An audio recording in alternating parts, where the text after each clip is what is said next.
आत्मसुखाला जर प्राप्त व्हायचं असेल, भगवत प्राप्ती जर करून घ्यायची असेल, तर त्या ठिकाणी भौतिक असणाऱ्या सुखाचा त्याग करावा लागेल. भागवतामध्ये रासलीलेच्या प्रसंगात असा एक प्रसंग आहे महाराज. त्यज संसार वासना मग कृष्ण दर्शन लालसा. ज्याच्या अंतकरणामध्ये कृष्ण दर्शनाची लालसा आहे त्यानं आधी त्यज संसार वासना या भूमिकेत जावं लागेल. त्यज संसार वासना, त्यानं अंतकरणातून संसाराची वासना काढून टाकावी लागेल. मग त्याच्या अंतकरणात कृष्ण दर्शनाची लालसा फलीभूत होऊ शकते, मग फळ येऊ शकतं. कृष्ण कधी भेटेल? ज्या दिवशी अंतकरणामध्ये कोणत्याच प्रकारच्या संसाराच्या प्राप्तीची अपेक्षा शिल्लक राहणार नाही, तेव्हा कृष्ण परमात्म्याचं दर्शन होईल. मला त्यांनी संसार पण पाहिजे आणि मला परमात्मा पण पाहिजे असं म्हणणारे जे लोक आहेत की नाही महाराज, त्यांची फसगत आहे महाराज. बरेच लोक असे सापडतात, एवढं होऊ द्या, आम्हाला म्हणतात सुद्धा येऊन, महाराज एवढं होऊ द्या, मग तुमच्याबरोबरच तुम्हाला सोडितच नाही, मग तुमच्याबरोबरच कायमस्वरूप, एवढं फक्त होऊ द्या पूर्ण, मग तुमच्याबरोबरच असं म्हणता म्हणता असे म्हणणारे फार संपून गेले महाराज. आमच्या देखता संपले, आलेच नाहीत महाराज ते. एक मनुष्य त्यांनी सकाळीच गेला होता स्नान करायला, समुद्र स्नान करण्याकरिता गेला आणि समुद्राच्या काठावर जाऊन बसला. दुसरा मनुष्य चालला होता रस्त्याने, तो मला काय करतो? म्हणलं काय नाही, स्नान करायचं आहे. म्हणलं कर ना. मग नाही, मला जरा लाटा शांत होऊ देतो मग स्नान करतो. म्हणले ठीक आहे बसला. तो कामाला गेला, त्याच्या दिवसभर त्याचं काम करून परत आला, संध्याकाळी त्याच मार्गाने चाला, तिथंच बसला होता. म्हणले काय झालं रे? नाही मला स्नान करायचं. म्हणलं सकाळपासून आत्तापर्यंत? म्हणलं केलं असतं पण या लाटा शांत होत नाहीत. तो म्हणला तुझे किती जन्म गेले तरी या लाटा शांत व्हायच्या नाहीत, महत्त्वाची गोष्ट आहे. तसं त्याने महाराज मला हे करायचं आहे, मला ते करायचं आहे, मला फलानं करायचं आहे, हे सगळं त्याने करायचं ज्याला वाटतं. ते कशाकरिता वाटतं? त्याच्या इंद्रिय तृप्तीकरिता अशा पद्धतीने वाटतं. मग त्याच्याजवळ असणारे जे इंद्रिय आहेत, पंचज्ञानेंद्रिय, पंचकर्मेंद्रिय, हे पंचज्ञानेंद्रिय पंचकर्मेंद्रिय विषयाच्या दिशेनं धावतात. कारण पंच विषय आहेत, शब्द स्पर्श रूप रस आणि गंध, हे 5 विषय आहेत. आणि या 5 विषयांच्या प्राप्तीकरिता इंद्रियांची धावपळ अशा पद्धतीने चालते. मग इंद्रियांचा ओढा जर त्याने महाराज संसाराच्या दिशेनं असेल, विषयाच्या दिशेनं असेल, तर मग मात्र त्याने महाराज त्याचा ओढा परमात्मा स्वरूपापर्यंत घाई जायचा नाही. मग परमात्मा जर पाहिजे असेल तर हे तरी टाकावं लागेल, नाहीतर परमात्मा तरी स्वीकारावं लागेल. 2 गोष्टी एकत्र कराव्या लागतील. एक राजा होता महाराज, त्या राजाला त्यांनी देव प्रसन्न झाला. फार सात्विक राजा होता, तुम्ही ऐकतात ना सर्वजण, महत्त्वाचा मुद्दा सांगतो. त्याला त्यांनी देव प्रसन्न झाला. याने माझ्या कानात सांगितलं येऊन आत्ता महाराजांनी, महाराज बाहेर जरा शीतल वातावरण आहे, अजून काय 12 वाजल्यासारखे वाटत नाहीत, पण थोडं शांत आहे, शीतलता आहे, बसलेत लोक आनंदात त्यांनी बसलेले आहेत. तुम्ही अजून थोड्या वेळ कीर्तन करू शकता. करू का नको करू? तुम्ही टाळी वाजवली म्हणजे तुम्हाला असं वाटतं कीर्तन व्हावं, ऐका. म्हणून मला जरा बरं वाटलं, अभंगावर बोलावं असं वाटलं. लक्षपूर्वक ऐका, महत्त्वाचा मुद्दा आहे. म्हणजे मला विचारच होता अभंगावर मला बोलता येईल की नाही, पण ऐका. राजाला कृष्ण परमात्मा प्रसन्न झाला आणि प्रसन्न झाल्यानंतर त्यांनी महाराज देवानं विचारलं तुला काय पाहिजे सांग. देव म्हणला, एका उंच टेकडीवर त्याने देव तिथं मंदिर होतं, तिथं जाऊन दर्शन करत होता आणि प्रसन्न झाला. मला देवा जसा माझ्यावर प्रसन्न होऊन मला दर्शन दिलंस ना, तसं माझ्या सगळ्या प्रजेला दर्शन दे. माझी अशी इच्छा आहे, सगळ्या प्रजेला तू दर्शन द्यावं. देव म्हणला असं होऊ शकत नाही. म्हणे का बरं? अरे दर्शन माझं प्राप्त करण्याकरिता काही अधिकार लागतो, काही तपश्चर्या लागते. मी तुलाच का भेटलो, तुलाच का दर्शन दिलं, तुझा अधिकार झाला म्हणून तुझ्यासमोर प्रगट झालो. त्या लोकांचा अधिकार नाही रे. नाही म्हणला देवा काही झालं तरी चालेल, पण माझ्या गावातल्या सगळ्या लोकांना तुझं दर्शन झालं पाहिजे. म्हणले मग तुझी इच्छा असेल तर तू घेऊन ये सगळ्या लोकांना. उद्या सकाळी सूर्योदय होताच तू सगळ्या गावकऱ्यांना घेऊन ये आणि मग त्याने मी सगळ्यांना एका वेळेला दर्शन देईन. राणीला बरोबर घेतलं, सगळ्या ग्रामस्थांना बरोबर घेतलं. राजा त्यांनी चालू लागला, देव भेटणार आहे, देव भेटणार आहे. सगळे लोक आनंदात यायला लागले. पण चमत्कार असा झाला, रस्त्याच्या कडेला काही चांदीचे त्यांनी महाराज शिक्के पडले होते. असा ढीग घातला होता, चांदीचे डॉलर होते आणि त्याचा डोंगरच दिसला महाराज. गावातले बरेच लोक देवा राजाबरोबर चालले होते. ते म्हणले तपश्चर्या करून देव कधी प्राप्त करून घेता येईल, एवढी चांदी भेटली मला, चांदी झाली कशी काय सोडायची. निम्म गाव त्याच्यावर तुटून पडलं. काही विवेकी होते, ते म्हणले जाऊ द्या आपण चला म्हणले पुढे. देव भेटल्यानंतर काय भेटत नाही, चांदी घेण्यात अडकले निम्मे त्याच्यावर चालायला लागले. पुढे गेले की त्याने महाराज सोनं दिसायला लागलं, सोन्याचेच त्याने डॉलर होते महाराज. अरे जेवढे राहिले उरले सुरले होते त्यांनी सोनं पाहिलं, ते म्हणले बापा एवढं सोनं त्याने दिसतंय, आता हे सोनं घेतलं पाहिजे. म्हणून निम्मे अर्धे सोन्यातच अडकून पडले, गाठोडच बांधायला लागले. आता दोघेच राहिले, राजा आणि राणी. दोघेजण जाण्याकरिता निघाले. पुढे गेल्यानंतर एक रत्नांचा डोंगर दिसला, हिरे माणिक मोती असे त्यांनी दिसले. राणीचे डोळे गरगर फिरायला लागले. राणी म्हणली एवढे रत्न त्यांनी सोडून कसे काय पुढे जाऊ. राणी गाठोडे बांधत बसले, राजा एकटाच राहिला. शेवटी एकटाच मंदिरापर्यंत गेला, भगवान प्रगट झाले. विचारलं त्यांनी काय रे सगळी प्रजा घेऊन येणार होता ना. म्हणला देवा सगळी प्रजा निघाली होती, पण कोणी सोन्यात अडकलं, कोणी चांदीत अडकलं, कोणी रत्नात अडकलं, सगळे संसारात अडकले. मी एकटाच तुझ्यापर्यंत आलो. महत्त्वाची गोष्ट आहे, ज्याला देव पाहिजे तो या सगळ्या गोष्टी टाकून देतो आणि भगवंताच्या दिशेने जातो. आणि ज्याला ते पाहिजे त्याच्यासमोर देव आला तरी घ्यावासा वाटत नाही. देव न लगे साठवणीचे रुंधले जागे. आणि ते बिचारे म्हणतात देव घ्या कोणी आयता आला घर पुसोने. म्हणून त्यांनी महाराज अशी पंचीकरणात एक दृष्टांत आलेला आहे. दृष्टांत असा आहे, एका राजाच्या कन्येचा असणारा विवाह व्हायचा होता. आणि ती कन्या त्यांनी महाराज, मला वाटतं एका नाटकातला हा प्रसंग आहे, असू द्या पण दृष्टांत म्हणून सांगतो. तिचं लग्न त्यांनी करायचं होतं. मग 7 तळ्याची इमारत त्यांनी अशा पद्धतीने बांधली होती. आणि मग वरती असणारी ती कोण होती, राजकुमारी होती.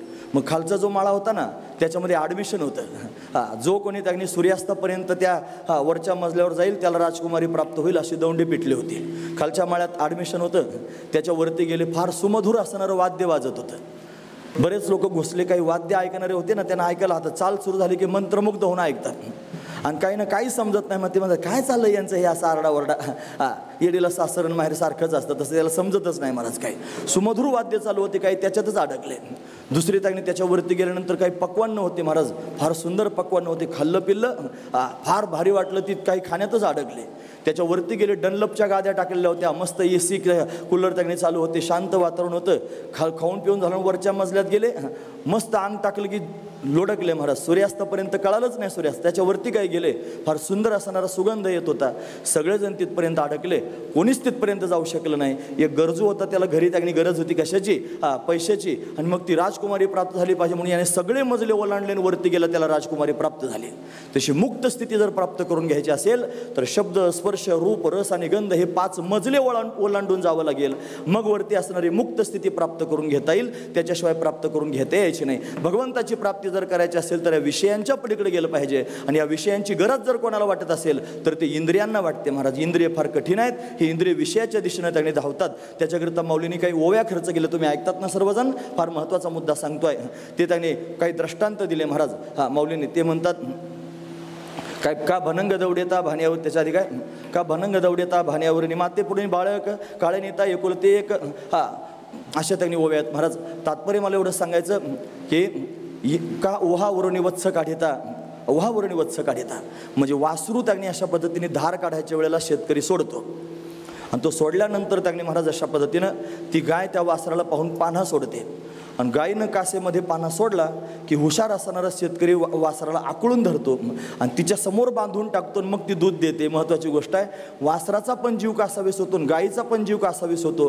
जेवढा वासराचा जीव कासावीस होतो गायीपासून बाजूला होण्याला, तेवढं त्यांनी महाराज इंद्रियांपासून, विषयापासून इंद्रियाला बाजूला करण्याकरिता वेदना होत असतात. महत्त्वाची गोष्ट आहे, का उहावरणी वत्स काढिता, का भनंग दौडिता भानियावरणी. 7 दिवसाचा उपवासी भनंग म्हणजे भिकारी आहे. त्याच्यापुढे जेवणाचं ताट वाढलेला आहे, तो पंक्तीत बसलेला आहे. आणि एक मनुष्य त्यांनी आला आणि म्हणला उठ तुला आमंत्रण नाही. त्याला भूक लागलेली आहे आणि त्याला जर हाकलून दिलं तर त्याला केवढ्या वेदना होतील. तेवढ्या वेदना विषयापासून इंद्रियाला बाजूला करताना अशा पद्धतीने होतात. का माये पुढोनी बाळक काळे नेता एकुलते एक लेकरू एखाद्या आईला झालं आणि त्याच्यावर काळानं झडप घातली आणि ते बाळ जर त्यांनी महाराज काळानं उचलून नेलं तर आईला जेवढ्या वेदना होतात तेवढ्या वेदना विषयापासून इंद्रियाला बाजूला करताना होत असतात. महत्त्वाची गोष्ट आहे, का होय उदक तुटता मीना म्हणून ज्ञानोबाने चढते दृष्टांत दिले. म्हणजे त्यांनी महाराज मासा पाण्याच्या बाहेर काढल्यानंतर तो जेवढा तळमळ करतो तेवढं विषयापासून इंद्रियाला बाजूला करताना जास्त तळमळ होत असते. म्हणून सगळ्या इंद्रियांची धाव विषयाच्या दिशेने आहे. आणि ज्याची इंद्रिय विषयाच्या दिशेनं धावतात त्याला परमात्मा सुखाची प्राप्ती होत नाही. हा महत्त्वाचा विचार आहे. म्हणून त्यांनी महाराज या गायी आहेत की नाही, या सगळ्या गायी म्हणजे आपली इंद्रिय आहेत महाराज. आपली इंद्रिय, ही इंद्रियच त्यांनी महाराज गायी आहेत. आणि या सगळ्या इंद्रियांना त्यांनी जर आपण आकळलं नाही तर ते इंद्रिय त्यांनी भयंकर त्रास देतात. मग त्यांना आवरतच फिरावं लागतं. त्या इंद्रियांना ताब्यात घेण्याकरिता फार कष्ट घ्यावे लागतात.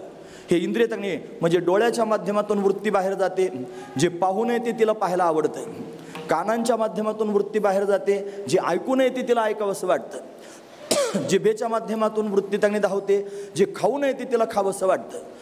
त्वगेंद्रियाच्या माध्यमातून वृत्ती धावते, त्याला स्पर्श सुखाचा आनंद अशा पद्धतीने घ्यावा असं वाटतो.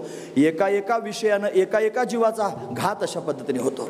म्हणून त्यांनी महाराज विषयाची संगती नाश पावने निश्चिंती, म्हणून विषयाच्या संगतीमध्ये नाश जीवाचा अशा पद्धतीने होऊ शकतो. म्हणून शब्दामध्ये त्यांनी महाराज अडकला हरण, बासुरी त्यांनी वाजवतो तो पारद करणारा पारधी, आणि तो हरण ते ऐकून अशा पद्धतीने येतो. आणि आल्यानंतर वाघोरात अडकला जातो, शब्द विषयामध्ये गुंतून पडतो. स्पर्श, हत्ती असतो ना, हत्ती तो जर पकडायचा असला, हत्ती एवढा मोठा खड्डा घेतात, त्याच्यावर त्यांनी सामान्य असणारे लाकडं टाकतात, त्याच्यात पालोपाचोळा टाकतात, एक लाकडाची हत्तीन तयार करतात आणि समोर आणून ठेवतात. त्या हत्तींना पाहून तिचा स्पर्श करण्याकरिता हत्ती धावत येतो आणि खड्ड्यात पडून अशा पद्धतीने अडकतो. म्हणजे त्यांनी हत्तीला अशा पद्धतीने पकडला. जर शब्द स्पर्श, रूप टाकणे विषय, दिवा पेटवला की त्याच्या भोवती त्यांनी ते अशा असणारे किडे त्यांनी फिरत असतात, ते स्वतःला झोकून देतात त्याच्यावरती, मरून जळून त्यांनी अशा पद्धतीने जातात. म्हणजे त्यांनी रूप विषयामध्ये ते अडकतात. शब्द स्पर्श रूप रस, रस विषयामध्ये त्यांनी मासा अडकतो. आमिषाच्या मिसे गळगिळी मासा, तो त्यांनी गळ असतो आणि त्याला उंडी लावलेली असते, पाण्यात सोडली की मासा ती खाण्याचा प्रयत्न करतो, त्याच्या नरड्यात गळ अडकतो. आणि शब्द तो त्यांनी महाराज त्या रस विषयाकरता मरून जातो. शब्द स्पर्श रूप रस आणि गंध, भुंगा त्यांनी महाराज वाळलेल्या लाकडाला कुरतडतो. पण तो जर कमळामध्ये जाऊन बसला आणि संध्याकाळच्या वेळेला जर कमलिका मिटली तर त्यांनी महाराज त्याला बाहेर पडता येत नाही. म्हणून एका विषयाच्या संगतीने एका जीवाचा जसा घात होतो. 5 विषय एका वेळेला ज्या वेळेला इंद्रिय अशा पद्धतीने भोगतात आणि इंद्रियांना त्यांची आवश्यकता पडते, त्यावेळेला इंद्रियाच्या माध्यमातून हा जीव त्यांनी अधोगतीला जातो. ध्यायते विषयान पुंस संगस्तेषुपजायते, संगात संजायते काम, कामात क्रोधो विजायते, क्रोधात भवती सम्मोह, सम्मोहात स्मृती विभ्रमः, स्मृतिभ्रंशात बुद्धिनाशो, बुद्धिनाशात प्रणश्यती. म्हणून त्याचा नाश होत असतो, हा महत्त्वाचा विचार आहे. म्हणून त्यांनी महाराज गायी शब्दाचा अर्थ होतो इंद्रिय. आणि हे इंद्रिय जर ओढाळ असतील, हे जर आपल्या ताब्यात नसतील, हे जर आपल्याला आकळता येत नसतील, आणि असे इंद्रिय त्यांनी सैराट असणारी इंद्रियांना बरोबर घेऊन जर आपण भक्तीच्या संप्रदायात गेलो, भगवंताच्या समोर गेलो, तर भगवान म्हणतो हे सगळं गबाळ तू घेऊन आलास ना, तुझे इंद्रिय त्यांनी आवरताच फार वेळ जातो ना.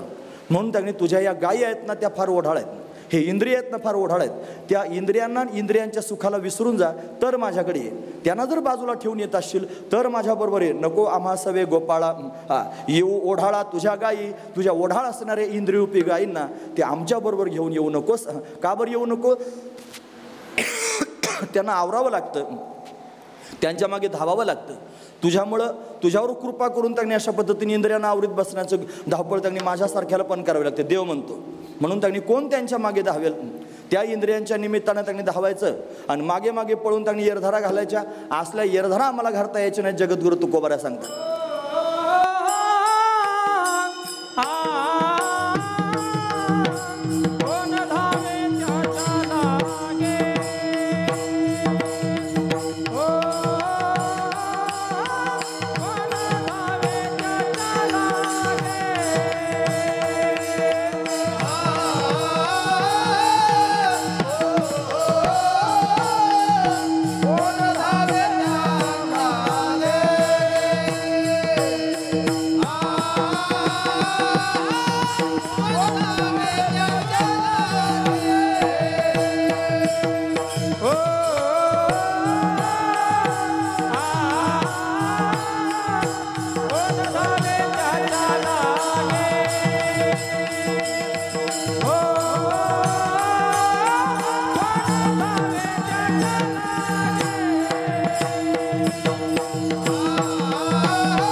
त्यांच्या लागे, लागे म्हणजे निमित्ताने, या इंद्रियांच्या निमित्ताने कोणी धावावं, मागे मागे येरधारी, येरधारी कोणी त्यांच्या मागं घालत बसावं. महत्त्वाची गोष्ट आहे. म्हणजे तुम्ही जर शुद्ध अंतकरणानं भगवंताला म्हणाल की देवा आम्हाला तुझं करून घे, आणि असं म्हणून त्यांनी भगवंताच्या समोर भगवंताच्या प्राप्तीकरिता तुम्ही गेले, आणि भगवत प्राप्ती करून घेत असताना तुम्ही जर विषयाचं चिंतन करत राहिले तर देव तुम्हाला स्वीकारण्याकरिता तयार असतो. पण थोडीशी भक्तीची त्यांनी लिंक तार लागली की मग इंद्रिय जागे होतात, मग ते इंद्रिय त्यांनी विषयाचं चिंतन करतात. तुम्ही ऐकतात ना सर्वजण, महत्त्वाची गोष्ट आहे. म्हणजे हातात माळ घेऊन बसला जप करायला, रामकृष्ण हरी जप करायला लागला, आणि जप करता करता त्यांनी महाराज घरात चांगला स्वयंपाक चालू होता आणि खमंग एखाद्या त्यांनी भाजीचा आवडत्या पदार्थाचा वास आला. वास आल्यानंतर त्यांनी महाराज खरंच रामकृष्ण हरी म्हणत असताना कोदंडपाणी राम डोळ्यापुढे येत असला तर जप खरा, नाही तर हातात माळ त्यांनी घ्यायची, बोटं मनी फिरवतायत, जिभेनं त्यांनी महाराज कार्यक्रम जपाचा चालू आहे, आणि मन मात्र त्यांनी महाराज त्या विषयाकडे धावत आहे. अशा पद्धतीची जी भक्ती आहे ना, ती भक्ती भगवंतापर्यंत जाण्याकरिता विक्षेप निर्माण करते. बरेच लोक ध्यानाला बसतात महाराज, ध्यान करतात, चिंतन करतात, मांडी घातलेली असते, असं बसतात, नाही तर असं बसतात, डोळे बंद असतात. बाहेरून जर एखाद्याने कॅमेरा लावून पाहिलं, 1 तासभर कॅमेरा लावलं तरी असं वाटतं मस्त ध्यान चालू आहे. आतमध्ये काय माहिती काय जाणू आहे, उपरशी तो खूप बनी, अंदर की राम जानी. आतमधलं रामाला डोळे महाराज, डोळे तर बंद असतात, आणि डोळे बंद असून त्यांनी आतमध्ये प्रक्रिया मात्र वेगळीच चालू असते. मग त्याला त्यांनी ध्यान लागतं. सुरुवातीला त्यांनी तो चिंतन करतो, प्रत्येक श्वासाश्वासाकडे लक्ष देतो, या सगळ्या गोष्टी त्यांनी तो करतो. पण हे करता करता एकदा मनाला त्यांनी तार लागली की तो तिकडे धावत जातो महाराज. मग त्याच्या डोळ्यासमोर सोयरे उभे राहतात, मग सगळ्या सोयरिकीचा राडा डोळ्यापुढे येतो, बसल्यावर जास्त येतो महाराज तो, हा महत्त्वाचा विचार. मग मुलगी, मग तो मुलगा, मग ते घर, मग ते सगळे प्लॅन, हे सगळंचे सगळं डोळ्यापुढे त्यांनी उभं राहतं, आणि तासभराचं ध्यान त्यांनी महाराज कधी संपून जातं हे त्याला पण कळत नाही. महत्त्वाची गोष्ट आहे. बाहेरून काय करताना दिसतो, ध्यान करताना दिसतो, आणि आतून काय करतो, संसार करतो. उदाहरण सांगतो, जगद्गुरु तुकोबर एकदा त्यांनी गोसावी स्वामीला भेटायला गेले, मोरया गोसावीला, आणि गेल्यानंतर त्यांनी महाराज ते म्हणले पूजा करत होते, ध्यान करतायत, पूजा करतायत, थोडं बसावं लागेल. तुकोबराय बसले, आणि बसल्यानंतर त्यांनी अशा पद्धतीने त्यांची पूजा वगैरे आटोपली, ते आले बाहेर. आल्यानंतर त्यांनी तुकोबरायांना पाहिलं, त्यांना फार समाधान वाटलं. ते म्हणले वा महाराज तुम्ही आलात, बरं वाटलं. कधी आलात तुम्ही? ते म्हणले तुम्ही नाही का मगा तुमची ती शेजाऱ्याची गाय कुंपणात आली होती आणि तिला मारण्याकरिता गेली होती, त्याच वेळेस आलो. कधी गेले ते माहिती आहे? ते ध्यानाला बसले, ध्यानात बसल्या बसल्या मनात विचार चालू होता, शेजाऱ्याची गाय आपल्या कुंपणात येते आणि मालाचा सगळा नासडा करते, काठी घेऊन त्याला बदडलं पाहिजे, असं ध्यानात विचार करत होते.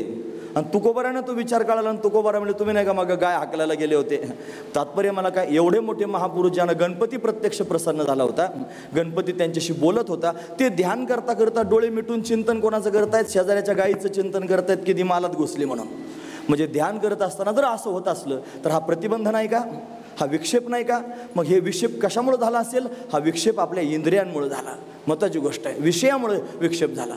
म्हणून जर त्यांनी अशा पद्धतीनं थोडं ध्यान केलं, थोडा विक्षेप निर्माण झाला, परत मनाला आवरून आणलं, परत विक्षेप झाला, परत मनाला आवरून आणलं, किती वेळा येरधारा घालायच्या?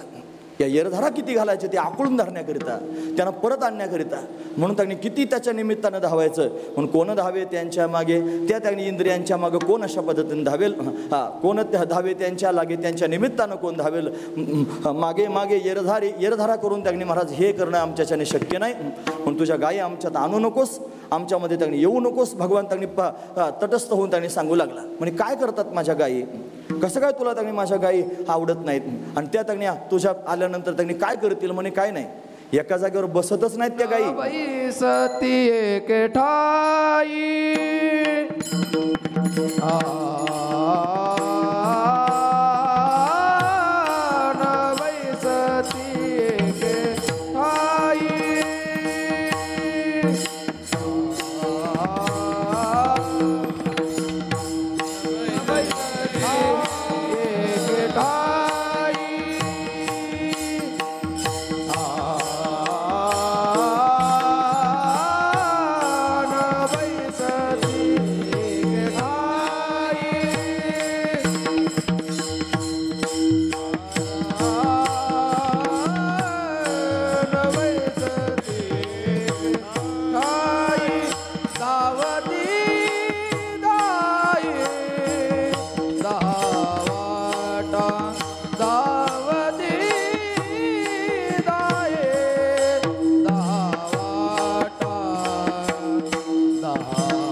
सती एके ठाई धावती दाही 10 वाटा. 10 गाया 10 वाटांना धावतात. 10 वाटा आहेत महाराज, तुम्ही ऐकता सर्वजण.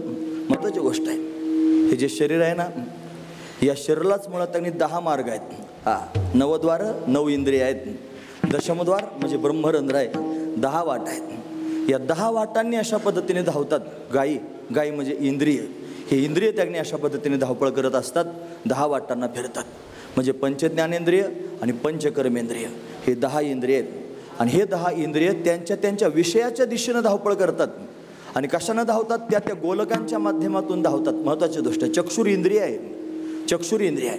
या चक्षुर इंद्रियाच्या माध्यमातून रूप विषयाच्या दिशेनं त्यांनी महाराज वृत्ती धावते. महत्त्वाची गोष्ट आहे. श्रोत्रेंद्रियाच्या माध्यमातून वृत्ती त्यांनी शब्द विषयाच्या दिशेनं धावते. म्हणून त्यांनी महाराज त्वगेंद्रिय आहे. या त्वगेंद्रियाच्या माध्यमातून वृत्ती त्यांनी अशा पद्धतीने स्पर्श विषयाच्या दिशेनं धावते. म्हणजे इंद्रियांच्या माध्यमातून त्यांनी महाराज वृत्ती धावत राहते. आणि त्या विषयांना प्राप्त करून घेण्याकरिता त्यांनी आकांत करत असते, अट्टहास करत असते. मग 10 दिशांना 10 फिरतात. 10 सांगितले. म्हणजे धावती दाही 10 वाटा. 10 धावतात आणि 10 वाटांनी धावतात. 10 वाटा पण आपण पाहतो आहोत, आपल्या जवळच आहेत. आणि दशरथ आहे ना, दशरथ राजा, त्याचं नाव आपण दशरथ आहोत. आणि दशरथाच्या घरी राम जन्माला आला. हे शरीर आहे ना, हेच दशरथ आहे. आणि याच्यामध्ये आत्मा राम आहे ना, तोच त्यांनी राम आहे. महत्त्वाची गोष्ट आहे. म्हणून तो राम कळाला पाहिजे. दशरथ पण हाच दशरथ आहे. आणि इथं त्यांनी महाराज राम प्रत्यक्ष त्यांनी प्रगट होतो. म्हणून त्याला याची देही ओळखी करा आत्मा रामा. तो आत्मा राम आहे, त्याला याच देहात ओळखलं पाहिजे. याची देही म्हणजे याच दशरथाच्या माध्यमातून ओळखी करा आत्मा रामा. आत्मस्वरूपाला त्यांनी जाणून घ्या. महत्त्वाची गोष्ट आहे. म्हणून तैसा हृदयामध्ये मी रामू असता सकळ सुखाचा आरामू एका भ्रांता शिकामो विषयावरी. म्हणून तैसा हृदयामध्ये हृदयामध्ये मी रामरूपानं मी हृदयात राहतोच, पण भ्रांत पुरुषाची वृत्ती त्याने विषयाच्या ठिकाणी धावते, त्याला विषयामध्ये त्याने आनंद अशा पद्धतीने वाटतो, म्हणून तो विषयाच्या दिशेनं धावतो, तो पळतो.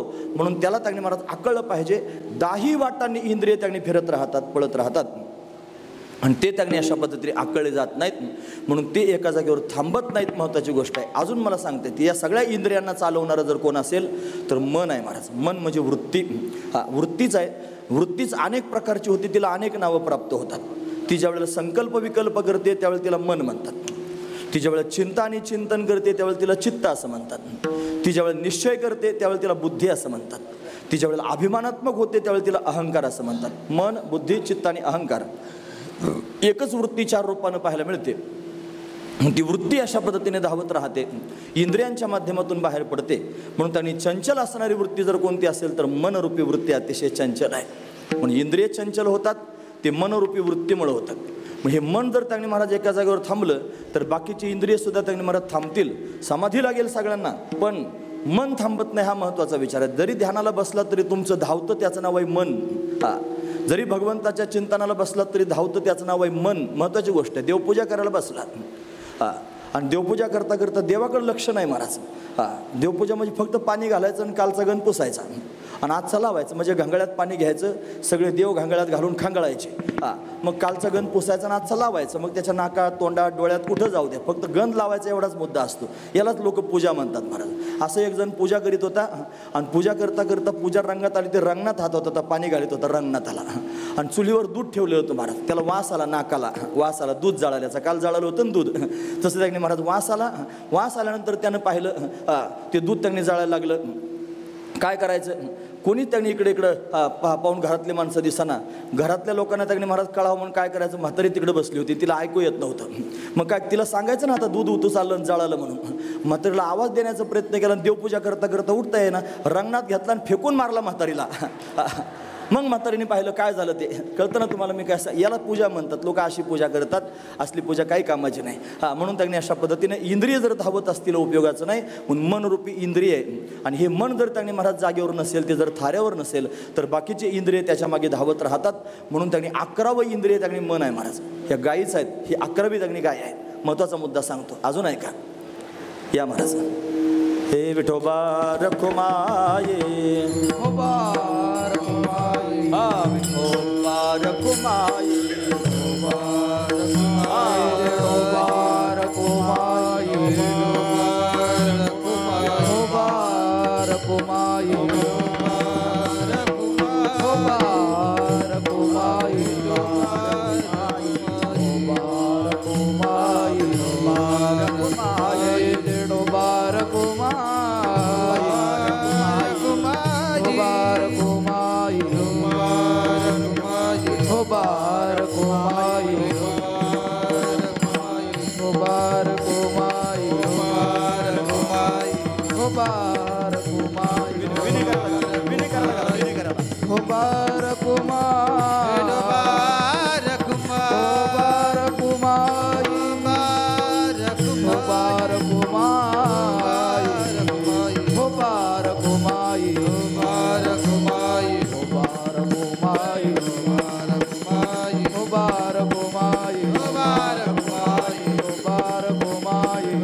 राहुरीकरांचे धन्यवाद मला करावे लागतील.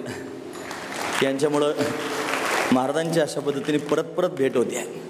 खरं तर त्यांची माझी पहिली भेट राहुरीकरांच्यामुळेच झाली. राहुरी तालुक्यात मोठा सप्ताह, नारळी सप्ताह झाला महाराजांचा गडावरचा. त्या सप्ताहात पहिल्यांदा सेवा करण्याचा योग आला, महाराजांची भेट झाली. आणि पुन्हा हा सप्ताहाचा, या सप्ताहामध्ये सर्वांनी महाराजांना आमंत्रित केलं. ध्वजपूजन करण्याकरिताच महाराज येणार होते, पण काही अपरिहार्य कारणाकरिता त्यावेळी येता आलं नाही. त्यांची पण फार जीवाची तगमग झाली येण्याकरिता. पण आज मात्र त्यांनी कुठेतरी कीर्तनाची सेवा करून लवकर आटोपून महाराज इथे येऊन अशा पद्धतीने पोहोचले आहेत. मग पुणे महाराजांनी माझ्या कानात तेच सांगितलं होतं की महाराज हे शीतळ झालं आणि हे ते मी उगाच तुम्हाला सांगितलं तुम्ही शांत बसा. मग त्यांनी सांगितलं महाराज येऊन राहिलेत ना, जोपर्यंत महाराज येत आहेत तोपर्यंत तुम्ही त्यांनी बोलू शकता. पण महाराज आलेले आहेत, थांबू का आता? थांबू का? नको थांबू असं थोड्या वेळ बोलतो लक्षपूर्वक ऐका. म्हणून मनरूपी गाईला आवरण्याकरिता आपला त्यांनी विषय सुरू आहे. 10 इंद्रिय आहेत आणि सगळ्या इंद्रियांचं स्वामित्व जर कोणाकडे आले असेल तर मनाकडे आलेलं आहे महाराज. हे मन मोठं चंचल आहे, मनरूपी वृत्ती आहे आणि फार चंचल आहे महाराज. सगळ्या चंचलांमध्ये 1 नंबर मनाचा लागतो. हे मनो मधुकरो मेघो, कमी झाले, मानिनी मदनो मरुत मामदो मर्कटो मत्स्यो मकारा दश चंचला. म्हणून त्यांनी 10 प्रकारचे चंचल आहेत, त्याच्यात 1 नंबरचं मन आहे महाराज. किती चंचल आहे मन? सुभाषितकार म्हणतो मर्कटस्य सुरापानम तस्य वृश्चिक दंशनम तन्मध्ये भूत संचारो आद्वा तद्वा भविष्यसी. म्हणजे त्याने मर्कटस्य सुरापानम, आधीच माकड काय जागेवर बसतं का महाराज? त्याला फार उचापती असतात माकडाला, असे त्याने बरेच माकडे एका जागेवर स्थिर राहतच नाहीत महाराज. ते त्याच्यात त्यांनी मर्कटस्य सुरापानम, त्याला त्याच्या सुरा पाजले म्हणजे त्यांनी दारू पाजली. आता मनुष्याला जर दारू पाजली, माणूस काय करतो? तो 30-40 फुटाचा रस्ता असतो, त्याला पुरत नाही महाराज. इकडच्या टोकावून तिकडच्या टोकाला त्यांनी जात राहतो. असं त्यांनी माणसाचं होतं. माकडाला जर असं आलं तर काय होईल? मर्कटस्य सुरापानम तस्य वृश्चिक दंशनम, त्याच्यात त्याला विंचू चावला. आता विंचू चावल्यावर त्यांनी महाराज काय गुदगुल्या होत्या तुम्हाला? ज्याला चावला असेल त्याला, आपल्याला नाही चावला अजून, पण त्यांनी 100 अपराध झाल्यावर चावतो म्हणतात. असू द्या. मग त्यांनी भयंकर त्यांनी वेदना होतात. आम्ही दवाखाना चालत होतो महाराज.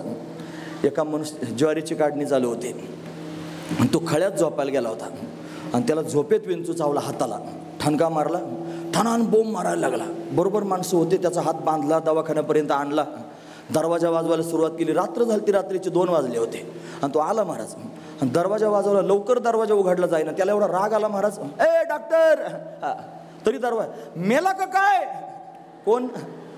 डॉक्टर. का बरं? त्याला विंचू चावला म्हणून. केवढ्या वेदना. म्हणजे आधीच माकड, त्याच्यात सुरापान केली, त्याच्यात त्याला विंचू चावला, त्याच्यात त्याला भूत संचार झाला. ते जेवढं त्यांनी महाराज उथलकूत करतं तेवढं मन वाईट आहे महाराज. हे मन एवढं भयंकर आहे. म्हणून मनच माणसाला बंधनाला कारणीभूत आहे आणि मनच माणसाच्या मोक्षाला कारणीभूत आहे. मनयो मनुष्यानाम कारणम बंध मोक्षयो. म्हणून मनच माणसाला त्यांनी गती अधोगती, मनाची हे युक्ती, मन लावा एकांती साधू संगे, जतन करा धावते सैरा ओढाळते. ओढाळ असणारे हे मन आहे. म्हणून त्या मनाला त्यांनी महाराज सावरलं पाहिजे. बहु चंचल चपळ, जाता येता नलगे वेळ. म्हणून त्यांनी महाराज देवा हे मन मला आवरता येत नाही. अर्जुन म्हणतो काय करू देवा? त्या मनाला त्यांनी अशा पद्धतीने आवरता येत नाही. चंचल हे मन कृष्ण प्रमाथी बलवदृढम तस्याहम निग्रहम मन्ये वायुरेव सुदुष्करम. वाऱ्याची मूठ बांधता येईल पण मनाला आवरता येत नाही. काय करू? देवाने एक उपाय सांगितला, तू मन हे मीची करी मन मना भो मत भक्तो मद्याज माम नमस्कुरु मामे वैशिष्य सत्यंते प्रतिजाने प्रियुसी मे. ते तू मन हे मीची करी माझी भजनी प्रेम धरी सर्वत्र नमस्कारी मज एकाते. म्हणून मन आकळलं पाहिजे. महत्वाची गोष्ट आहे. या मनाची एक गोष्ट चांगली, या मनाचे एकनिके जे देखल या गोडीच्या ठाई सोके. या मनाची एक गोष्ट चांगली, त्याला जिथं गोडी लागते तिथं हे मन अशा पद्धतीने सोकावलं जातं. म्हणून त्यांनी मनरूपी वृत्ती आहे. म्हणून त्यांनी 10 इंद्रियांना चालवणारं, त्या सगळ्या इंद्रियांचं त्यांनी मालक आहे. मनाची ज्याच्यावर कृपा होते परमात्म्याची त्याच्यावर कृपा होते. मनुराजा एक देहपुरी असे नांद तू त्यासी दोघी नारी पुत्र पौत्र सहोदर भारी त्याने कृपा केली आम्हावरी गा म्हणून आलो या देशा नाहीतरी होतो हिंडत दिशा. असं त्यांनी प्रमाण अनेक मला तुमच्या समोर सांगता येतील. मनानं कृपा केल्याशिवाय त्यांनी परमात्म्याचं चिंतन घडत नाही. मनाला एका जागेवर केल्याशिवाय त्यांनी परमात्मा भेटत नाही. म्हणून मनच देव आहे महाराज. त्या मनानं जर चिंतन केलं तर मनच रामरूप होतं. मन हे राम झाले प्रवृत्ती ग्रासोनी कैसे निवृत्तीसी आले. मन हे राम झाले मनच रामरूप अशा पद्धतीने होतं. म्हणून मनानं भगवंताचं चिंतन करावं महत्वाची गोष्ट आहे. म्हणून मन आकळत नाही. हे मन त्यांनी महाराज एका जागेवर थांबत नाही. म्हणून दृढ माझे मन येथे राखावे बांधून तुकोबराय भगवंताला विनंती करतात. म्हणून मन त्यांनी राखलं पाहिजे. गोपाळांनी हे सगळं त्यांनी भगवंताचं म्हणणं ऐकलं की तुमच्या गायी एका जागेवर बसत नाहीत. त्या 10 गायी 10 दिशेला फिरत राहतात.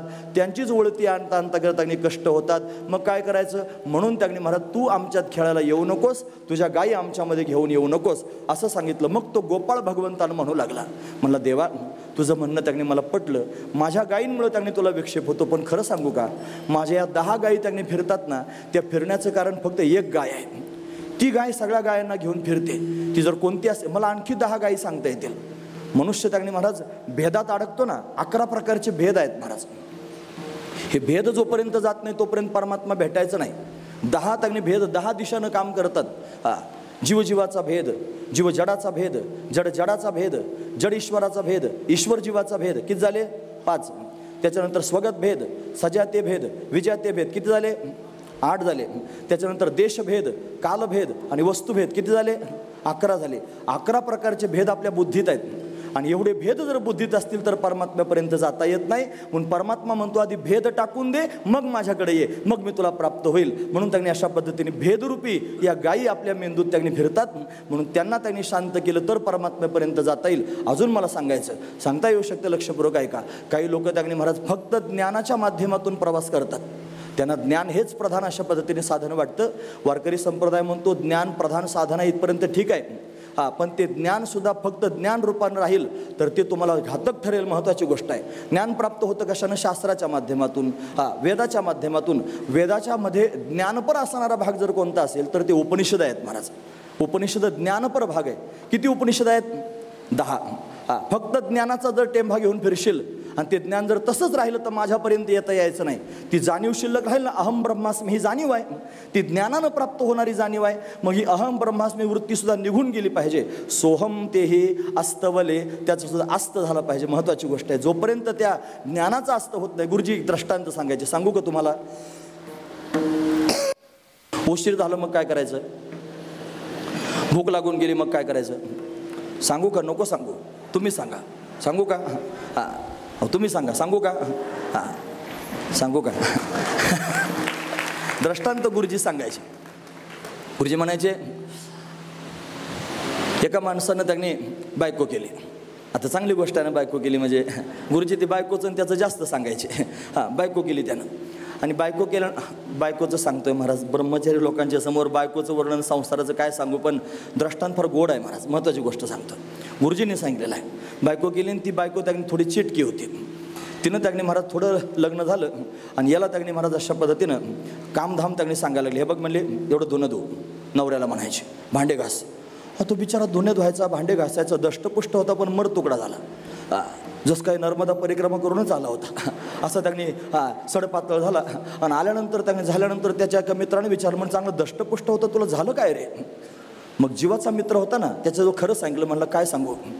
बायको भेटली म्हणलं चेटकी. ती त्यांनी म्हणते भांडे घास, धुणं धु. नाही जर धुणं धुतलं, भांडे घासले तर तुझी बेंडगोळीच करून टाकीन, नाही तर तुझा उंदीर करून टाकीन. आता काय करावं? मला भीती वाटते म्हणून मी असं झालो. तुम्हाला चिंता करू नको, मला शेजारच्या गावात एक चेटकी माहिती आहे, हिच्यापेक्षा पॉवरफुल आहे. तिच्याकडे त्यांनी महाराज त्याला घेऊन गेला. हा जरा दिसायला बरा होता. त्या चेटकीच्या समोर सांगितलं, हे बघ याची बायको अशी अशी आहे आणि ती याला दम देते, भांडे घास, धुणं धू म्हणते, नाही तर उंदीर करून टाकीन, बेंडकुळी करून टाकीन, असं त्यांनी सांगितलं. मग काय करायचं? ती म्हणली तिच्या तावडीतून मी याला सोडू शकते. काय करावं लागेल? मी काही भस्म देते म्हणे, घ्या आणि तुम्ही त्यांनी घरी जा, मी तुमच्या घरी येईल. आल्यानंतर त्यांनी तुझ्या बायकोनं मला पाहिलं की तिला कळेल मी आले म्हणून. ती लगेच ताबडतोब काळी घार होईल, मी पांढरी घार होईल. आम्ही दोघीजणी घारी होऊन एकमेकांवर भांडण करायला सुरुवात करू. आमचं भांडण चांगलं रंगात आलं की तू काय करायचं? काठी घ्यायची आणि काळ्या घारीच्या डोक्यात घालायची, काळी घार मारून टाकायची. मग जी पांढरी घार आहे ना, त्या पांढऱ्या घारीवर हे भस्म टाकायचं. मी परत पहिल्यासारखी होईन. मग मी परत पहिल्या रूपात आल्यानंतर आपण दोघांनी लग्न करायचं आणि लग्न केल्यानंतर सुखाने संसार करायचा. एवढं लांबवलं त्याचं कारण, कुठं संसारात सुख असतं का महाराज? पण सुखाने संसार करायचं म्हणले. असं म्हणल्यानंतर त्यांनी महाराज असंच झालं. ती गेली, ते दोन्ही घारी झाल्या, एकमेकीचे भांडणं झाले. यानं काठी घेतली, काळी घार मारली. मित्र जवळच होता. ती पांढरी घार त्यांनी होती. आता तिच्यावर भस्म टाकायला लागला. मित्र मला थांब म्हणे, का बरं? भस्म टाकू नको म्हणे. का भस्म टाकलं तर ती परत त्याने पहिल्या रूपात येईल. हिला भस्म टाकायचं नाही. मग तुझ्या हातातल्या काठीनं जशी काळी घार मारली ना, तशी पांढरी घार सुद्धा मारायची. ती मारण्यास योग्य. ती जर नाही मारली तर ही तरी म्हणू ती बेंडकोळी करीन, नाही तर उंदीर करीन, तिथं तुझी गोमाशीच करून खिशात घालून फिरेल म्हणे. अशा पद्धतीने सांगायला लागली. म्हणजे काय सांगायचं मला? काळी घार म्हणजे अज्ञान आणि पांढरी घार म्हणजे ज्ञान. म्हणून अज्ञान घालवण्याकरिता ज्ञानाची गरज आहे. कशाकरिता ज्ञानाची गरज आहे? सापेक्ष आहे महाराज, सापेक्ष आहे. अज्ञानाच्या सापेक्ष ज्ञान आहे. म्हणून त्यांनी अज्ञान घालवण्याकरिता ज्ञानाची गरज पडते. अज्ञान गेल्यानंतर ज्ञान सुद्धा गेलं पाहिजे. लक्षात ठेवा मी काय सांगतो ते. हा महत्त्वाचा विचार आहे. कापुराची वाती उजळली ज्योती ठाईचा समाप्ती झाली जैसी. कापूर त्यांनी पेटवण्याकरिता अग्नीची गरज पडते. कापूर संपून गेल्यानंतर अग्निसुद्धा शांत होतो. या नियमानुसार अज्ञान घालवण्याकरिता ज्ञानाची गरज पडते आणि अज्ञान संपल्यानंतर ज्ञानसुद्धा संपून जावं. मग ते ज्ञान जर तसंच तेवत ठेवलं तर मग मात्र घोटाळा होऊ शकतो. मग ते ज्ञान ज्या माध्यमातून प्राप्त होतं ते उपनिषद आहेत. वेदातला भाग ज्ञानपर ते 10 उपनिषद आहेत. मग त्याच्यातच जर तू फिरत बसशील तर माझ्या भक्तीपर्यंत तुला येता यायचं नाही. म्हणून त्यांनी 10 वाटाला त्यांनी फिरतात. ते उपनिषद तुला त्यांनी गुंढाळून टाकतील. म्हणून त्यांनी त्या ज्ञानाचाही अभिमान सर्व धर्मान परित्यज्य मामेकम शरणम व्रज अहम त्वा सर्व पापेभ्यो मोक्षयिष्यामाशुच. म्हणून त्यांनी ज्ञान टाकायचं. ज्ञान वाईट आहे म्हणून नाही ज्ञानेन सदृशम.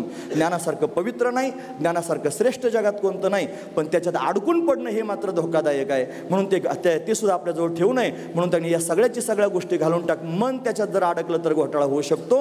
म्हणून देवा माझं मन या सगळ्या गोष्टींमध्ये अडकताय. मनेरी नावाची गाय आहे, तिच्यामुळं बाकीच्या गायी त्याकडे ओढाळ होतात. म्हणून तू काय कर, या मनेरीलाच जर आवरून धरलंस तर बाकीच्या सगळ्या गायींना आम्ही आपोआप आवरून धरू. अभंगाचं शेवटचं चरण. कामने तो राख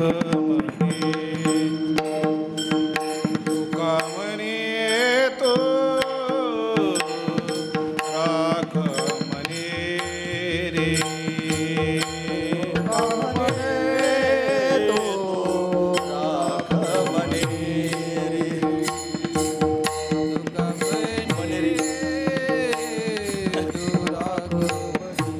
मनेरी मग त्यायरी आम्ही दान मग त्यायरी आम्ही दान कोण धावे त्यांच्या लागी कोण धावे त्यांच्या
तुका म्हणे तू राख मनेरी. मनेरीचं नाव काढल्यावर आमची मनेरी आली महाराज लगेच. असं द्या, मनरूपी गाय आहे आमच्याकडे, 2-3 मनेरे आहेत. असं द्या, म्हणून त्यांनी मनरूपी गाय आहे, तिला कळलं पाहिजे, महत्त्वाचा मुद्दा आहे. मग 2-3 10 पाहिले आपण. इंद्रिय आहेत 10, भेद आहेत 10-11, त्याच्यानंतर उपनिषद आहेत 10. याच्यात जर मन त्यांनी अडकलं तर भगवंताच्या भक्तीत पदार्पण करता यायचं नाही. म्हणून त्यांनी सगळ्यात जास्त अडकणारं कोण असेल तर मन आहे. मनाला जर आकळून धरलं बाकीचे आपोआप आकळले जातील. म्हणून तू राख मनेरी, तू मनाला आवर, म्हणजे त्यांनी आमचा तुझ्याबरोबरचा प्रवास योग्य होईल. भगवंतानं ते स्वीकारलं आणि भगवंतानं मन त्यांनी स्वीकारलं. म्हणून त्यांनी चित्ताला ठाव दिला पाहिजे, मनाला भगवंतानं ठाव दिला पाहिजे. म्हणून मन भगवंताच्या चरणी लागलं की त्यांनी सर्व गोष्टी व्यवस्थित होत असतात. म्हणून सगळेचे सगळे गोपाळ एकत्र आले, भगवंतावर खेळ खेळू लागले. दिव्य असणारा त्यांनी आनंद सर्वांना प्राप्त होऊ लागला. भगवान भक्तांबरोबर त्यांनी लीला करतोय, स्वतः आनंद घेतोय, भक्तांनाही आनंद देतोय. त्या खेळामध्ये जसा देव गोपाळांना बाजूला काढतो तसं गोपाळ पण देवाला बाजूला काढत होते महाराज. म्हणून त्यांनी काकुळती येतो हरी क्षणभरी निवडिता, मज तुमचे लागले सवे ठाईचे नवे न हो गडी. देव त्यांच्या समोर काकुळती येतो, महत्त्वाची गोष्ट आहे. खेळ खेळायला लागले आणि चिडी खेळायला लागला. तू आमच्याबरोबर चिडी खेळतो, 5 पोळ्या 3 भाकरी 1.5 कानवला 1 पुडी ठकोनी खाशी आमची शिदोरी. असं त्यांनी मला सांगायला सुरुवात केली. हो बाजूला आमच्यात खेळू नकोस. मग देवाला बाजूला काढलं आणि देव बाजूला जाऊन उभा राहिला. आणि गोपाळ खेळतायत, ते खेळणाऱ्या गोपाळांकडे काकुलती येऊन त्यांनी पाहतोय किलकिल्या डोळ्यानं, मला तुमच्यातून बाजूला काढू नका रे, मला तुमच्यावर खेळायची इच्छा आहे. देव त्यांनी म्हणतो जगाचा मालक आहे, अनंत कोटी ब्रह्मांडाचा नायक आहे, भक्तांकरता व्याकुळ होतो माणूस. असो. म्हणून अशा पद्धतीने त्यांनी अनेक प्रकारचे खेळ भगवान वनात जाऊन गोपाळांच्या बरोबर खेळू लागला. गायी त्यांनी अतिशय आनंदात आहे, सुखरूप आहेत. खेळ खेळता खेळता सर्वजण दमलेले आहेत, फार भूक लागलेली आहे. म्हणून आता 1 कधी वाजला कळालं नाही मला, पण तुम्ही फ्रेश आहात महाराज. मला काय तुमच्या चेहऱ्याकडे पाहून असं वाटलं नाही अजून 12 वाजले म्हणून. 12 वाजून 1 तास होत आला तरी पण तुम्ही आनंदात आहात. म्हणून मी तुमचा जास्त जीव खायचा नाही, मला अजून फार सांगावं वाटतंय पण आता मी सांगणार नाही. लक्षपूर्वक आहे का. म्हणून अशा पद्धतीने त्यांनी महाराज भगवान लीला करतोय. मला काल एका भक्ताने सांगितलं महाराज, एक प्रसंग त्यांनी सांगा मधुमंगलाचा, की जो त्यांनी अतिशय हृदयद्रावक आहे, सर्वांच्या अंतर्गणात घर करून बसणार आहे, पण आता माझ्याकडे वेळ तेवढा सांगायला नाही. असू द्या. भगवान त्यांनी महाराज खाय त्यांची उष्टावळी, उष्टे त्यांनी खातो, त्यांच्या तोंडातलं उडून खातो, असं त्यांनी असणारा भगवान आहे. खेळ खेळू लागला, अनेक प्रकारच्या लीला करतो. अभंग सोडवण्याच्या नादात त्यांनी आधीच्या थोड्या लीला कमी सांगितलं, एक लीला प्रसंग सांगतो आणि थांबतो. देव त्यांनी खोड्या करतो. सगळ्या गोपिकांना त्याचा छंद लागला.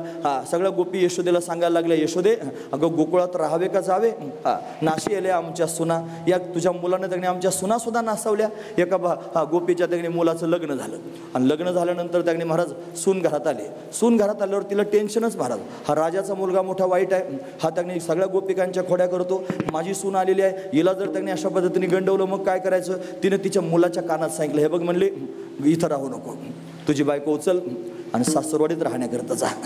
आई सांगते मला सुखासुखी, तुझी बायको जर चांगली राहावी वाटत असेल सगळं, तू जा म्हणे सासरवाडीत राहण्याकरता.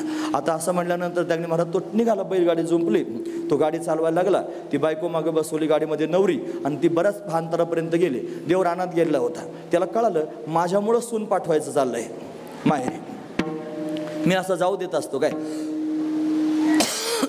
तिला थोडी तहान लागली त्या नवरीला. त्याला म्हणले मला जर तहान लागली पाणी देता का. त्यानं आपली बैलगाडी पार्किंगला लावली, एक गडवा घेतला, जवळ पाणी आणण्याकरिता अशा पद्धतीने निघाला. तो पाणी आणायला जातो नाही कुठं तर त्याचं हुबेहूब रूप घेऊन हा आला महाराज कन्हैया. आणि आल्यानंतर त्यांनी महाराज त्या गोपीच्या समोर म्हणला धर हे पाणी. ते म्हणले लगेच आले पाणी घेऊन. तो म्हणला मला सगळीकडचं पाणी कळतं. लगेच पाणी आणलं की पाणी दिलं, पाणी पिले, चल म्हणलं आता निघूया. लगेच गाडीत बसला, गाडी जायला लागली. हा इथून गेला होता, जवळच होता महाराज. गाडीची चाकं वाजायला लागले, घोंगरं बेंगरं बैलाचे वाजले. त्याला वाटलं गाडी कशी काय चालली, घाय आला. त्याच्यासारखाच त्याला दिसला हुबेहूब. हे म्हणला माझी बायको कुठे घेऊन चाला, थांब थांब म्हणलं की तोही खाली उतरला. दोघं सारखेच एकमेकावर भांडण सुरू झालं दोघांचं. दोघं भांडायला लागले. यानं लगेच तिसरं रूप धारण केलं, त्याच्यासारखंच उभी परत गाडीत बसला, गाडीत घेऊन जायला लागला. त्या नवरीने पाहिलं 3 जण सारखे दिसत होते. 1 वाजल्यामुळे तिला चक्कर यायला लागली होती महाराज. ती म्हणली 3 सारखे दिसतं, आता काय करू. मला यायचं नाही म्हणले, राजाकडे चला. आपण येणार नाही, पहिलं राजाकडे घेऊन चला. ते 3 आणि ही त्यांनी नवरी आणि राजाच्या समोर, नंद राजाच्या समोर आले. म्हणे नंद बाबा काय झालं. म्हणे बघा ना हे 3 जण सारखेच दिसतात, यातला माझा ओरिजिनल नवरा कोणता आहे मला समजत नाही, तुम्ही त्यांनी माझा नवरा शोधून द्या. नंदराज म्हणले असं करा, एक 50 फूट लांबीचा त्यांनी खड्डा खांदा, तेवढाच, मला कुठे JCB लावायचे होते, असं त्यांनी तेवढाच खोल अशा पद्धतीने खांदा. तिघंजण उभे केले. सांगितलं एका उडीत पलीकडच्या बाजूला जो जाईल बायको त्याची. तुम्ही ऐकता सर्वजण, तिघं उभे होते. जे ओरिजिनल होतं ना, ओरिजिनल, ते खड्ड्याकडे पाहायचं, बायकोकडे पाहायचं, खड्ड्याकडे पाहायचं, बायकोकडे पाहायचं. मनात विचार करायचे की आता एवढा मोठा खड्डा कशी काय उडी मारता येईल, गेली म्हणायचं. आता काय खरं नाही, अशी त्याची अवस्था झाली. तोपर्यंत दोघं तयारच होते. दोघांनी त्यांनी अशा पद्धतीने तयार होऊन एकानं तर उडी पण मारली पलीकडच्या बाजूला, तोपर्यंत दुसऱ्यानं पण उडी मारली पलीकडच्या बाजूला. हे एकटंच राहिलं महाराज तिथं. बसा, परत सांगू का? विठोबा रखुमाये विठोबा रखुमाई.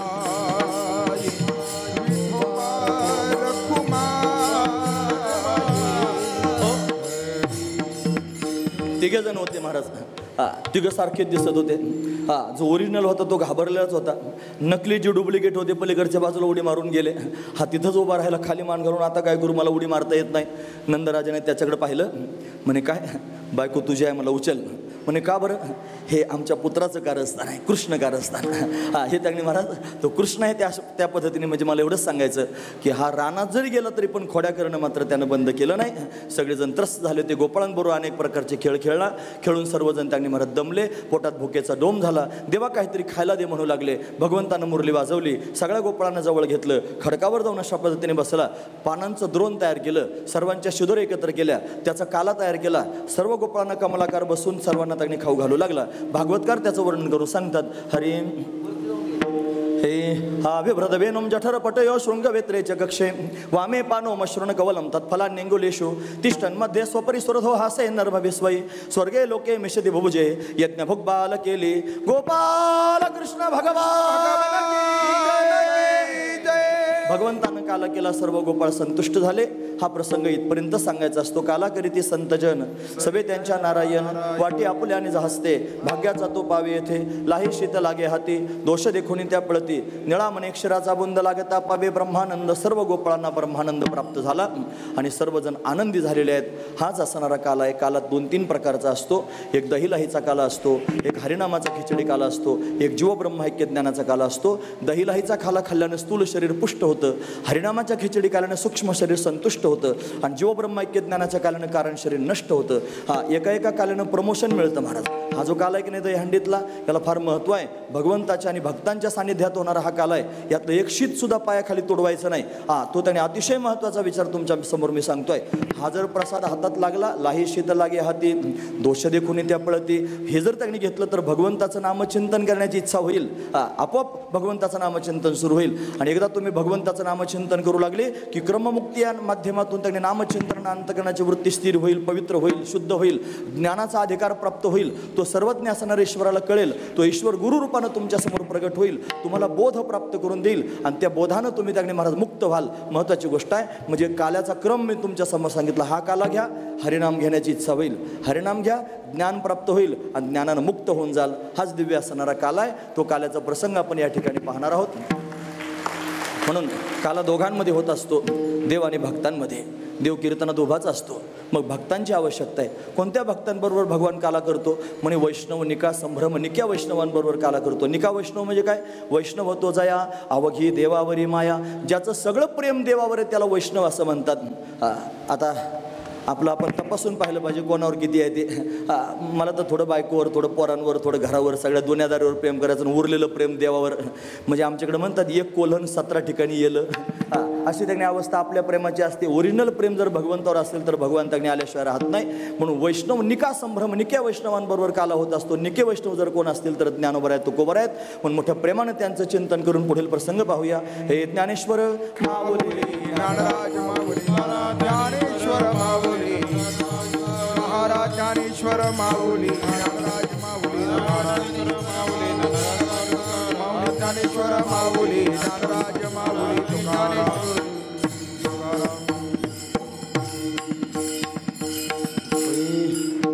यथामत यथावकाश भगवंताची सेवा करण्याचा प्रयत्न केला. श्री संत महिपती महाराजांची सेवा करण्याचा प्रयत्न केला. झालेली सेवा भगवंताच्या चरणी समर्पित करून याच ठिकाणी थांबूया. 2 तास बसून तुम्ही माझी बडबड ऐकून घेतली. तुम्हा सर्वांच्या अंतकरणापासून धन्यवाद. गुणवान मंडळीने फार सुंदर साथ केली. तुम्हा सर्वांच्या अंतकरणापासून धन्यवाद. आज सगळी फौज पण आलेली आणि फौजदार पण बरोबर आले आहेत, त्यांचे पण अंतकरणापासून धन्यवाद. म्हणजे सगळे छोटे छोटे वारकरी आहेत, नाही फौज आहे महाराज वारकऱ्यांची, आणि त्यांना शिकवणारे त्यांच्यावर संस्कार करणारी महाराज मंडळी पण या ठिकाणी उपस्थित आहेत. विठ्ठल महाराज आहेत, दुशिंग महाराज त्यांनी आलेले आहेत, म्हणून यांचे फार धन्यवाद केले पाहिजेत महाराज. ही आपली सगळ्यांची पुढची पिढी आहे आणि या पिढीवर फार सुंदर संस्कार करत आहेत. म्हणून त्यांनी हे संस्कार अतिशय महत्त्वाचे आहेत, म्हणून ते त्यांनी दिव्य फार त्यांनी उल्लेख केला. हे जे सर्व त्यांनी मंडळ आहे जे अतिशय श्रद्धेनं त्यांनी महाराज ही सगळी सेवा करत आहेत, यांचे द्यावेत तेवढे धन्यवाद कमी आहेत महाराज. समोर दिसतात ही पोरं, हे समोर त्यांनी आहेत ते तर दिसतातच, पडद्याच्या मागे अजून फार जास्त आहेत महाराज. त्याला फार कष्ट घ्यावे लागतात, फार कष्ट त्यांनी या सगळ्या लोकांनी घेतले. 1 महिना आधीपासून स्वतःचं घरदार सोडून स्वतःच्या हातातले कामं टाकून महाराज हे सगळे फिरत होते आणि फिरून अशा पद्धतीने हे सगळं जुळून आणलं आणि भगवंताच्या कृपेने ते सुखरूप पूर्णतेच्या दिशेनं अशा पद्धतीने गेलेलं आहे. म्हणून सगळ्या मंडळाचे एकाच वेळेला धन्यवाद करतो आणि याच ठिकाणी थांबतो. आज परमपूजनीय आदरणीय प्रातस्मरणीय शास्त्री महाराज या ठिकाणी उपस्थित आहेत. त्यांच्यावर श्रीगुरूंची कृपा आहे. गुरुकृपेने त्यांनी महाराज माणसाचा परमार्थ अशा पद्धतीने शेवटाला जात असतो, म्हणून त्यांनी काही कर्तव्य त्यांना शिल्लक राहिलं नाही. दिव्य स्थिती त्यांना परमार्थाची प्राप्त झाली. सर्वांच्या दृष्टीने ते पूजनीय वंदनीय झाले. त्याचं कारण त्यांच्या अंतकरणामध्ये असणारी ती सेवाभाव, त्यांच्या अंतकरणातली शालीनता, त्यांच्या अंतकरणामध्ये असणारी लीनता, स्वतःचं मोठेपण कोणत्याही प्रकारचं त्यांनी न धरता आणि सर्वांच्या समोर त्यांनी नतमस्तक होणं, फार प्रेमानं आदरानं सर्वांबरोबर बोलणं हे त्यांच्याकडून शिकलं पाहिजे. का फळली आता रुची शाखा सहजे भूमीशी उतरे देखा, तैसे जीव मात्र अशेखा खालावती जे ज्ञानरूपी फळ मोक्षरूपी फळ ज्याच्या जीवनामध्ये येतं तो सर्वांच्या समोर त्यांनी महाराज वागतो, नत होत असतो, प्रेम सर्वांना देतो. या नियमानुसार महाराजांचं जीवन अतिशय दिव्य आहे. आपल्या सर्वांना भेट देण्याकरिता महाराज या ठिकाणी उपस्थित आहेत, त्यांच्या अंतकरणापासून धन्यवाद करतो. याच ठिकाणी थांबतो.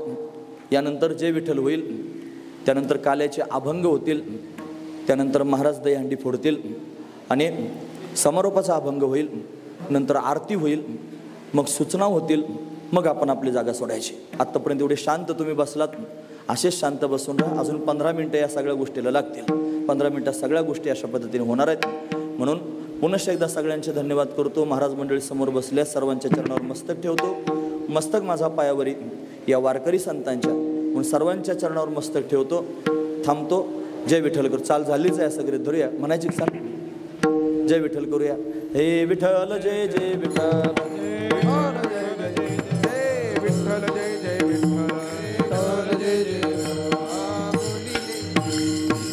लांब विले दोरे होतो मुख पसरोनी आवातीच्या धारा घ्या रे दोहीचा कोपरा भारे तोही कडे मुख बसरोनी आते ठोका तुका म्हणे आते